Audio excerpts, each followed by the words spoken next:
中国は2001年に Wto に加盟したが、規則を全く守らなかった。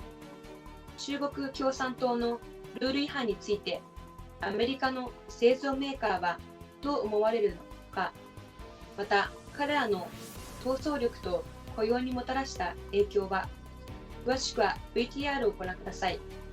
So, Mr. Paul, can you discuss where manufacturers in your association have seen rule breaking by the CCP and how that has impacted their ability to compete and create jobs? Thank you for the statement and for the question. Very grateful. Manufacturers have been impacted by CCP policies in a number of different ways. First of all, they're competing against firms, in some cases, that are owned by the state, particularly in the steel sector, but others as well. More than half of the world's biggest steel companies are actually owned by the Chinese government, for example. Second, we have a system where China agreed to a set of rules in 2000, 2001 when it joined the World Trade Organization and has completely ignored them.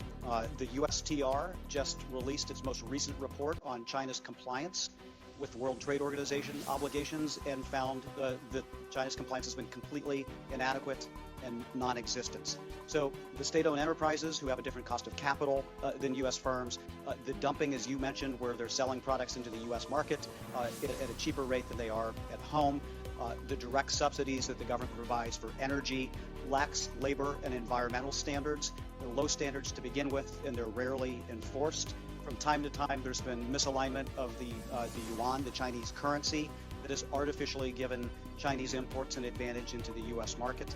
And as a result, we shed an enormous amount of manufacturing capacity in just over a decade, a stunning amount. 90,000 factories closed. We saw those job losses in the chart as well, and we saw the intellectual property theft. So it has been staggering for American manufacturing.